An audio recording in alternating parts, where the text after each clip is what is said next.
Research shows, and those were the words that came out of my mouth when I was a young gym instructor, and I was the gym supervisor with the badge, the badge of superiority, with the bachelor degree in a gym, and I was questioned by one of my gym instructors who is actually an aerobic instructor, part-time gym instructor, and they questioned me about one of the training methods that I was using, which is a common training method that everyone did.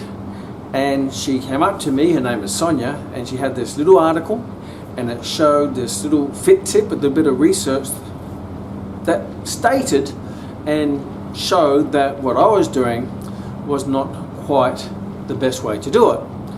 Now, being a person in a supervisory position with a bachelor degree, young with a big ego, pretty buff back in those days, I was obviously defensive, and I brushed her comments and that research away and said, yes, that's not correct, because research shows, and what I shared was the research conclusion that confirmed my opinion, my view, and my belief.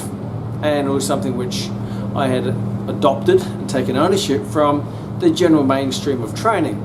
But what was really interesting, after I brushed her away, and I apologise to you, Sonia, for doing that back in those days. I was just a young, ignorant lad who was quite defensive and obviously insecure to a certain level.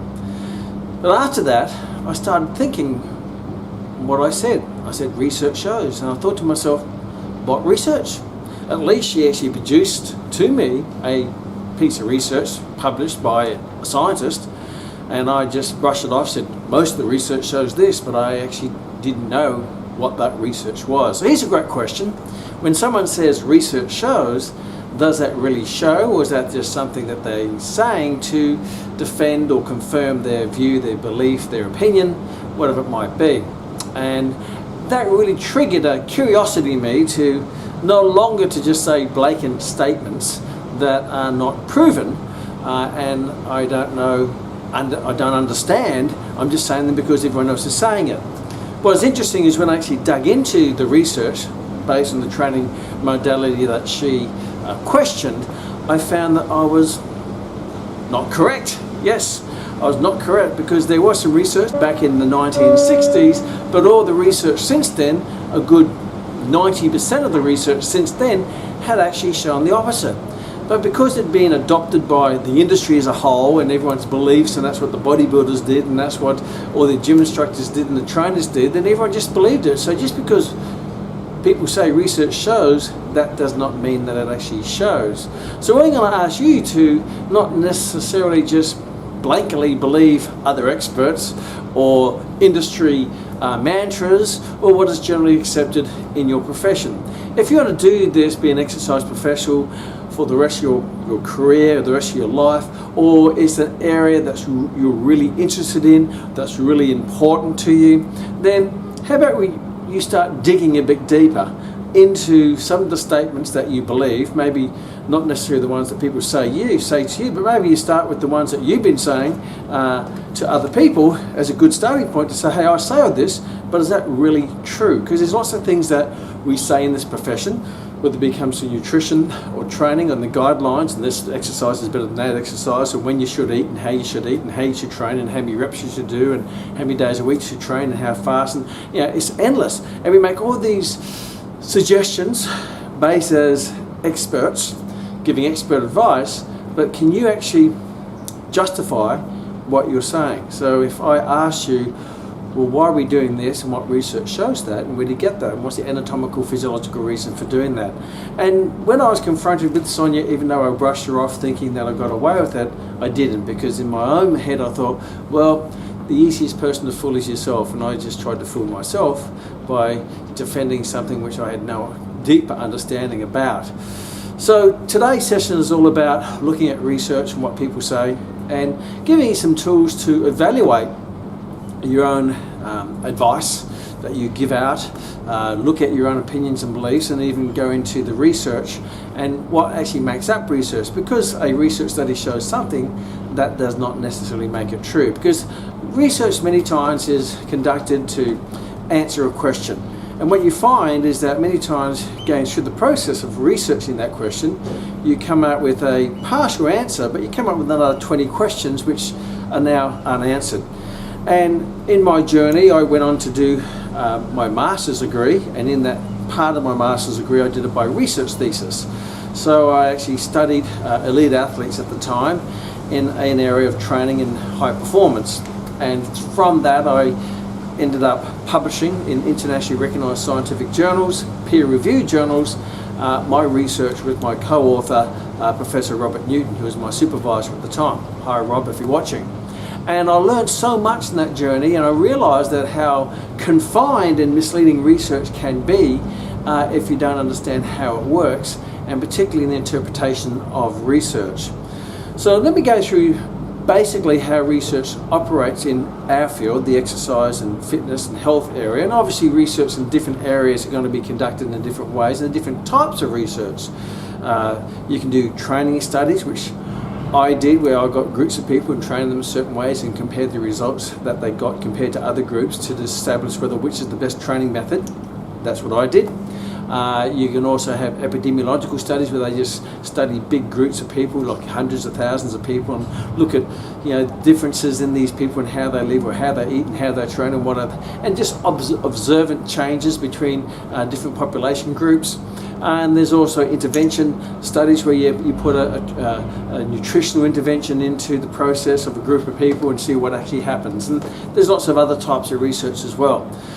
So obviously I'm just going to share what I know, because I don't know everything. The more I know, the more I realise I don't know. But it should trigger a bit of thought and some questions in you to not to just blanketly and blindly and naively, if there's such a word, ignorantly just believe certain things that are floating around the industry and they start to quote research. First of all, if I have a question that I want answered and I want to conduct a research study and I conduct that study, now normally research studies are conducted in established institutions, whether it be a government agency or might be a university, because they have set protocols and policies and standards that you would have to adhere to. You have to get your research before you conduct it, have to be passed by the ethical board, and they look at it to make sure that you're doing it properly and you're not going to be hurting people or whatever it might be. So they have a whole set process to make sure that when you conduct a study it's done properly under the guidelines and the standards and the policies and the supervision of a university or government institution, whatever it might be. And yes, there are some private organisations that do it, but a lot of them come from the public university system, because that's where you research and that's where you learn, and they have lots of postgraduate students who want to study high level things, doing their master's degree, their honours degree, or maybe their PhDs or their doctorates. So first of all, if someone says research shows, you have to say, well, what research? Means, have you actually seen it? Because a lot of people say research shows, but they actually haven't seen it. And they may be referencing someone else who said research shows. So you're referencing, someone says research shows, you say research shows, you say research shows, and it's like Chinese whispers. By the time it goes through 5, 10, 20, 30, 40, 50 people, they say research shows, and what they say it shows is actually not what it shows, because Chinese whispers means everyone has their own slant on what they heard from the previous person who haven't read the study. And I say this to university graduates: how many of you have done a thesis, or have you done an assignment, and you had to, in university, you have to reference the statements that you say. So if you say something, you have to reference a research study to say that what you're saying has been proven, rather than that's just your belief. And many times I say, how many people have referenced a research study that you haven't read, but you've referenced someone else's reference to that research study? It means you read it and someone referenced it, and then you took the claim from it and put it into your assignment or your project, and your references, you referenced someone else's reference. You didn't actually read it, you just took for granted that person who references had actually read it, and what they say about it is correct. And I remember in my younger days, when I was going through this process of growth, I started to look at claims out there and the references to studies they referenced, and I would go to the National Sports Information Centre in Australia. Back then we didn't have the internet, and I would actually get them through their library and resources, and they'd send me those studies. And when I read the studies, what the studies showed and what people said it showed many times was quite grey, sometimes misleading, and sometimes just not true. It varied because people will take that study to prove their point, and they take the bits they like and leave the bits they don't like, and before you know it, people are referencing a study and they're making a claim that study, but the study doesn't actually show it, which is really interesting. And that's what I found when I went through this journey, is that just don't blindly follow what people say when it comes to research shows. So first of all, we have to say what research and where was it conducted, and most importantly, where was it published?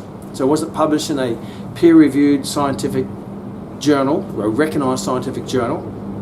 And in the world there are, if you do research, then there's certain journals you want your research to be publishing because they're high-level journals. You know, like in medicine, it's called the Lancet. In the exercise and sport, it's called Medicine, Science, Sport and Exercise Journal, or the Strength and Conditioning Journal. These are different journals which are highly recognised internationally because, again, they have a very high peer-reviewed process, which basically means is once I've done my study through the university or institution, and it has to be very strictly done, abiding to the policies of that institution or university or institution, and I'm supervised by a supervisor who has a PhD or doctorate in that area, and there's normally a group of people doing the study because it's not just me, so it's not one person. So we're all holding each other accountable in producing correct and accurate results with integrity, and then I write up the study, which I talk about, and then I need to submit that to an international journal to be published. Means it goes into the journal so other scientists can read it. But when I submit that, then they'll take that study all written up properly, and it's quite a complex process, and then they will submit it to the editorial board, and they will pick certain people around the world who are experts in that field of study. So they will have PhDs or doctorates, so they'll be professors in that area of study, and they will go out to a group of them and they will read it, and they'll try to tear it apart. Basically, they'll try to make sure that it's done properly, and what I'm saying about it is correct according to the methodology and the results and the statistical analysis, and I have to make sure that what I'm saying, so basically it gets really pulled apart by my peers, people who are more qualified, more specialised, with higher levels of education than myself, and then it will come back and it may suggest, well, this is A, it's rubbish, throw it out, or B, yeah, it needs a lot of change, C needs a minor bit of change, D maybe a bit of tweaking. And I've been through that process, and I've had 2 papers, scientific papers, published through that process and got them published in the Journal of Strength and Conditioning and Research. So yeah, so to get it actually to that stage of publication, it goes through many steps of processes to make sure that it's validated and it's correct, and what you're saying is, I'm just not saying whatever I want to say, I can only say what it actually shows, and they're high level. Now there are lots of other journals which are dodgy type journals, you know, they're not really the high level ones, and there are other things which are low level. Then there's things such as magazines and newsletters and so on. So obviously if you really want to get your research to the high level, that's where you aim for. So when people say research shows, then if you're committing your career and life to the exercise profession, it's probably a good idea just to be familiar with what are the better journals out there, and the ones that are maybe not so as good. So when research shows, what research, who did it, where was it conducted, and really most importantly, where was it published? And there's a good starting point. And if the person can't answer any of those, then you say, well, you don't really have a right to make comment about it, because you don't, and all you're doing is saying rumours about it. A rumour is something that goes from one person to another, and we know how much truth is in rumours, the Chinese whispers, and by the time you get it and you think it's research, but it's not actually research. So there's a good starting point, is just to first of all find out what is the source of that comment or that advice or whatever that might be. Now, the other way you can do it is when people say research shows and you do find a study, that's fantastic, but then you have to say, is that the only study? So just say there's 100 studies in that area and you only quote one of those studies, then you're ignoring the other 99 studies that made something which is contradictory to that one study. I always say if you have a view, an opinion, then you can always find a research study out there to back it up. But ultimately, what is the the body of evidence say, the whole body of evidence, and what does it mostly say? You may have, say, 95 studies show one thing and 5 studies show another thing. So you have to say, well, which is more the truth? Is it the 5 or the 95? So you have to take into account all the evidence and all the research. And one way to do that is to get what we call, or go for what we call reviews, literature reviews of a particular topic, or position statements. In certain organisations, such as the American College of Sports Medicine, will have position statements in different topics of nutrition, training, exercise and sports performance. And what they'll basically do is they'll get that topic, get a group of experts, PhDs, doctors, doctorates, all those types of people, and they'll go and look at all the research, put it all together, evaluate it all, and write one document that says this is what all the research shows, and this is basically our conclusion based on taking into account all the research. So that might be a good way to get started. Now, if you want to go even further than that, and you want to actually look at a study, then there's certain parts of the study you have to take into account. First of all, the main part of a study is that you have the introduction. And normally in the introduction is explaining what the purpose of the study is and what's going to study, and basically what the question is. And then there'll be a part called a literature review. So any researcher ideally will do a literature review on that topic and review all the research out there pertaining to that topic and maybe why they're designing their study this way. Then you have what we call the methodology. The methodology is how the study is conducted. How many subjects and what you got them to do and what you gave them, what are their rest intervals, and it goes through all the details of actually how you conducted the study, all the detail. And that's a really important thing to read, because many methodologies are flawed, and virtually most of them are flawed, because you can always do them better or different depending on what you're trying to answer. So methodology is important, and then you have the results, which is the most important, because the results is the truth. That's exactly what happened. Then you have the statistical analysis to make sure that those results, what you can say about those results, and I'll explain some examples later. And then you have the conclusion, and the conclusion is the author's conclusion from all of that. Now, also remember, research or studies are conducted by people or authors, and people are always going to be biased. They're going to be opinionated. No matter who you are, everyone in the world is opinionated, particularly the person doing the study, because they have a reason why they're doing it, and they're going to be biased in one way. So they're either trying to prove something or disprove something, even though they say they're neutral. But I've never come across a neutral person. When I did my studies, I went in on a biased view trying to prove something. My first study, what I tried to prove was actually disproven, which is interesting. So I actually had to have a 180-degree turn on my view of that particular study. I did what happened, or what didn't happen.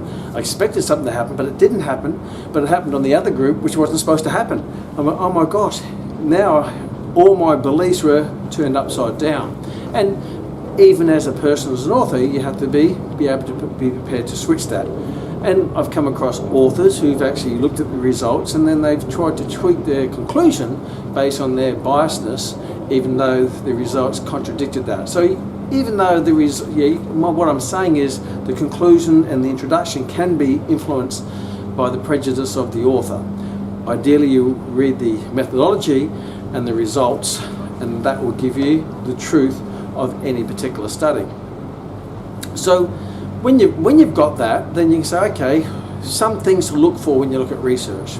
First of all, is the methodology relevant to the way that your question is? You may have a question of how many times a week should I train, or what's the best supplement, or there's a protein powder, or this pill, or this training method, and you ask, look, how they train them, is that relevant to the question I want? And can I take that way of training and apply it to this way of training? Because they may be completely different, and they could be minor, but it could be different. One of the studies I was questioned once, not my study, but someone said, look, I've seen the study when you look at the comparison of the lat pull down with this grip versus this grip, which is an underhand grip versus a wide overhand grip, and it was done by electromyographical studies where they put electrodes on the muscles, and one way got better results than the other. But when I actually looked at the methodology, the reason why they got better results than the other was because of the way they tested the results, how they tested it, and the protocol they used would have influenced which one would have got greater EMG readings. So I'm not going to go into detail, but I'm saying it was flawed. So you can't say it wasn't the grip, it was the way they tested it that affected the results, in my opinion, being a practitioner looking at how they tested it. So there was a flaw in the methodology, which means the conclusion now can be very much a question of which is going to be the best exercise to activate muscle activity in the latissimus dorsi via readings of EMG, or electromyographical readings by electrodes. So there can be flaws in the methodology, and obviously you're probably not going to go into the detail. I'm just saying that sometimes it isn't always what people say it is. And sometimes the methodology is completely different. Sometimes the subjects they use, the people in the study, is completely unrelated. I've seen studies with a supplement called coenzyme Q10 for aerobic fitness, and people were saying, yeah, you take this for great cardiovascular fitness and increase in aerobic capacity for elite athletes, and they quoted the study. But when I got the study didn't use elite athletes as subjects. They actually used post-surgery cardiac patients. So these people were more elderly, they had open heart surgery, and they looked at the effects of coenzyme Q10 on aerobic capacity with these post-surgery patients. But because they got an increase, because they had such a level of fitness, they got a slight increase, then people would say, yeah, this is great for elite athletes and Olympic athletes and cardiovascular for marathon runners, take this supplement.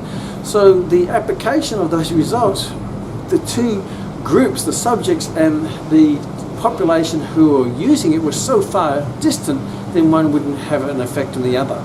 I remember another study was a use of inosine, which is what they call the steroid replacer supplement. This showed increased testosterone levels to give you massive muscle growth, and they had people with big bodybuilders and taking this inosine, saying this will give you massive muscles. And research shows, when you actually look at the research was looking at the supplementation of inosine with menopausal and postmenopausal women, and the effects on estrogen and hormonal changes on that population group. And they found it was only in the conclusion there was a little one-line statement that says, and we found a slight increase in testosterone. It wasn't significant, it wasn't statistically significant, because they weren't even testing it. But from that one little statement, the industry went on this bandwagon. Yeah, take inosine, it's a steroid replace, it's going to increase your testosterone, put on lots of muscle. They didn't measure muscle size, they didn't do training, they didn't measure anything. They just looked at hormonal changes. So again, the application of some of these results in these studies, and they're only sometimes small results, the application can be massively exaggerated to promote yourself, or promote a supplement, or promote a training method, whatever it might be. So what I'm saying is, what you hear is not always, many times it can be completely exaggerated, it can be completely untrue, and somewhere in between. And it can be true as well if you look into it. And you probably don't have time to look into it, but I'm just sharing with you how some things can be taken completely out of, exaggerated completely. So there is obviously the methodology, the results, and then sometimes you have to look at the results. The results might be this group only got a 1% increase or a 0.5% increase in performance, yet you're saying it's going to give you a 20% increase in performance. So it may not just be a different subject group or population group, but the results might be very fine, but you're promoting it as being quite massive. This stimulates your metabolism by this much if you eat breakfast at this time, or this training will do this. And you look at the studies, and yeah, there might be a slight increase, and what caused the increase, it may not even be the training, it might be something else, and it may be the amount that it increases might be far less or far more than what you're actually saying. Because people do tend to, as you probably know, they do tend to exaggerate. Yes, they do. So there are some key things to look at. And even when you look at a position statement, then you have to look at all. A lot of times position statements, they give you guidelines. There's lots of grey areas because very few things are absolute. They're very grey, so therefore you have to be careful that people aren't making a mountain out of a molehill. For example, I use an example. Just say, for example, I wanted to promote Kman's Get Massive bodybuilding powder. And I design this powder, and I take it, and I actually put on muscle. Does that prove that it works? And I say, hey, clinical research shows, because clinical research isn't published research. Clinical means it's done in a clinic, but it could be my clinic. I'm here in beautiful Auckland at the moment on my balcony in my room, and I could call this Kman's clinic, and I take my powder and I put on increase in muscle size. And does that mean, and I can actually say now clinical research shows, because it hasn't been reviewed by my peers, it's not peer reviewed research. I'm just doing it, there's no real control, I can say whatever I want, I can control it anyway, and then I can put out a paper in Kman's sports medicine journal, and then I throw it out there and say research shows. And many times, obviously I wouldn't fool the researchers or the top level researchers in the world, but I could probably fool enough people to say, they say, well, hey, clinical research shows that Kman's Get Massive powder works. And does that prove that it works? Well, it may, but we can't say it can from a research point of view, because it might be something else that increased my muscle size. First of all, I may have been under eating before I took the powder, so my body's in a catabolic state, and then I add the powder, Kman's Get Massive protein powder, and all of a sudden I have more nutrition, therefore I'm naturally going to go into anabolic state and put on size, fat and muscle. And is that because of the magic or the herbs and spices in Kman's powder, or is that just because I'm just having more calories, therefore my body's in an anabolic state? So I can't say that. I can give it to a group of my friends and say, take this, and all of a sudden it's Kman's Get Massive protein powder, and all of a sudden they get excited because they like Kman and they promote Kman, and they take this powder and they start training, and they start living better, and they start training better, and they start sleeping better, and they start recovering better, and they start eating better, and all of a sudden they put on muscle size, and they say, hey, yeah, Kman's powder is fantastic. Does that show that Kman's powder works? No, because it might be many of those other interventing or those slightly changing, conscious or unconscious changing things in their lifestyle or their eating or their training that may put on the muscle size. So I can't say, if I give it to a group of people and it gets a result, that can't say absolutely that was true, because it might be purely placebo. It might be because they believe in it. Therefore they make it happen, because what you believe, you tend to force it to be true. So if I really want to study Kman's powder, then what I probably want to do is I want to get a group of people who take it and a group of people who don't take it. Now, if a group of people gets results and the group of people who doesn't take it doesn't get results, does that mean it works? No, because the group of people who didn't get it, they know they didn't get it. So they're saying, well, hey, we've been dodged out. And the group who got it says, we got it, therefore we've got the magic. So therefore, they may have many of those other subtle changes in their lifestyle that's going to get a result. But it may be triggered by the thought of this Kman magical powder, but it's actually something else that actually got the result. So what I need to do, if I've got two groups of people, I may have to have one give them a placebo, which I give them maybe just plain skim milk powder, and the other group I give Kman's, yes, Get Massive protein powder. Then they're both getting something, and they both think they're getting Kman's magical powder because I put the same label on it. Therefore, they're both mentally in the same boat. They say, yes, I'm getting something. I'm getting Kman's powder. So what I'm doing is I'm taking that placebo effect out by giving them both different powders. Now, I find that this group gets bigger and this group doesn't. Does that mean it works? Well, no, it doesn't, because I have to make sure I control the groups, meaning this group might be all females, this group might be all males. Males put on muscle better than females. This group may have more males, this group may have less. So if I'm going to do that, I have to make sure both groups are equal. They're equal in gender, they're equal in around about their training experience, because this group may be novice people, this group might be experienced people, or novice and experienced. I have to make sure their training history is about the same, they're around about the same weight, the same levels of strength, the same body composition of muscle and fat. They have to be a reflection of each other, around about within reason. I can't have this people is 12-year-olds, this group's 30-year-olds, or this group is average weight is 50 kilograms, this average weight is 80 kilograms, because this group may have more potential to put on weight because they're lighter. So I have to take all those things that could affect the difference between one to the other. So they'll have to be around about the same, taking what they think is the same powder. Now I've got everything. Now, even with that doesn't mean it's going to work. They have to be randomly assigned. Because I'm the author, it's what we call a double-blinded study. The double-blinded study is that me being the author, I'm biased, I'm emotional. It's Kman's protein powder, remember? Kman's Get Massive protein powder. So I have to make sure that I don't influence it by my biasness or my being swayed one to the other. So double-blinded means both groups get the powder, and I don't know which group gets which. Because otherwise, if I know and I want secretly that Kman's powder to work, when this group are training, I go, come on, go a bit harder, you can go over here. I'm saying, oh yeah, you can stop now. It means I'm going to have a, whether it be conscious or unconscious, influence in the results, because I'm vested in the results. May not be financially, and it could be financially. Sometimes studies are financed by private companies, but a lot of the time I might be invested emotionally. So double-blinded means they don't know what they're getting, and the researcher doesn't know what they're getting either, and they all train and live equally. And ideally, they change nothing in their lifestyle except for the powder, the Kman's powder. You know, and they're both either experienced or they're novice. They're experienced trainers or they're novice or they've trained before. One or the other. I can't have a mixture of them, because the experienced person will get diminishing returns as compared to a novice person who will get greater returns because they've got greater potential to get better. So both groups have to be equal in gender, size, strength, all of that sort of things. They have to get what they think is the right powder. This is Kman's powder, and I can't know about it, and everything has to be equal. And then they go through maybe a 3-month training program, taking the powder. Nothing else changes in their life except for the powder. And then I might find this group's increases, but this group doesn't. Does that show that it works? No, because I have to now have to look at why did this group increase and why did this one disincrease. For example, this group may have, just say there's 10 people in it, and 2 of the people actually lost muscle size. 6 people about stayed the same, and 2 people had massive gains in muscle size.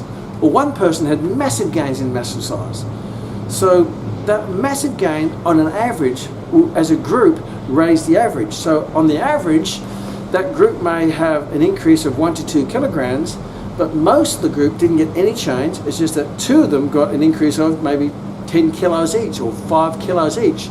Therefore, those 2 outstanding people affected all the average. And now I can say, did my Kmax protein get massive powder increase muscle size? Well, only in 2 of the 10, and 2 actually went down. But that spike affected all the rest. Why that spike would be, I don't know. It might be because they're taking some other magical formula on the side that they didn't tell anyone about. It might be because they're doing something different. Well, I don't know. But what it does is that means if I want to prove that it works, it has to be proved with all the group. Everyone has to go up around, not these outstanding ups and downs. This group may have gone up, but 2 people may have come right down that actually brought the whole amount down. So that's where the statistical analysis of a study will start to look at those things. And even though there's an increase, it's not significant. It's not statistically significant, because statistics shows, well, that's out of shape.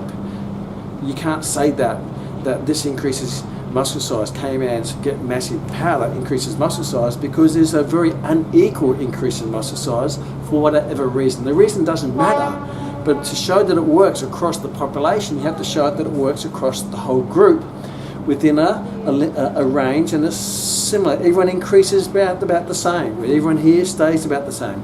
So if I get to the stage where this group increases maybe 1 to 2 kilograms of lean muscle mass, and this group doesn't increase, then, and that's statistically significant, then I can say, yes, Kman's get massive protein powder works. Then I write up my study, and then I put it into, with my colleagues, my co-authors, my co-researchers. We make sure it's valid, we make sure it has integrity. Then I issue it to a journal for critique, and that gets issued to people with PhDs and scientists, world-leading scientists, and they will go through it to make sure that I'm not saying things that I shouldn't be saying. I'm not exaggerating it. I'm not saying things that are not true. And I remember one of the studies, one of my studies, I made this statement that the reason maybe they didn't get results because they didn't have feedback on their performance. I was looking at medicine board training in performance and power and speed. And the editorial board came back and says, yeah, you can't say that. Can you reference a research studies that show that you can? Now, to me, common sense means if you get feedback on performance, that will motivate you to beat your performance. Well, that's common sense. Remember, this is research. It's not common sense search, it's research, which means now I had to go and find a study, or a number of studies to validate that statement that I made from a scientific point of view. And I came up with a study by an author called Brown and colleagues who came up with a study with feedback. I won't go into the details, and then I had to put that in the study for me to keep that statement in the study. They say you have to prove it or remove it. And it was in my conclusion to why one group didn't get the results they got, because I had to hypothetically say why they got the results and hypothetically why the other group didn't get results. But even if I say hypothetically, I still have to validate it through research. So I know this seems like quite a complex process, and yes, when you get research published in internationally recognised peer-reviewed scientific journals, the only people who read it are other scientists, because the general population don't read it. And when it gets released through a magazine or the media or social media, many times the conclusions can be exaggerated, taken out of proportion, and sometimes can be go through so many Chinese whispers. By the time it gets to you, it's just not true.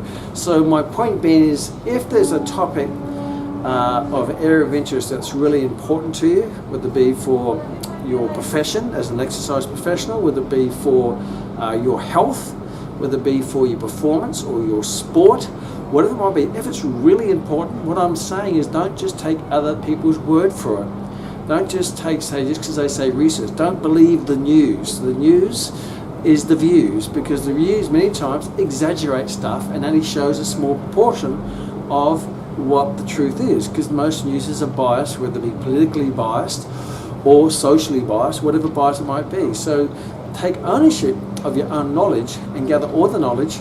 If this is an area of interest, an area that's important, an area which is going to add value to your life, then take the time, rather than reading dribble or reading other people's views on things, go to the source, go to what we call the horse's mouth, and then you'll be quite enlightened, where either you find that, hey, your view is validated and proven, or you may find, well, mate, that's what I'm saying is not quite true, or it's exaggerated, or many times it's just not true. I hear so many untruths in this profession that are shared with such confidence.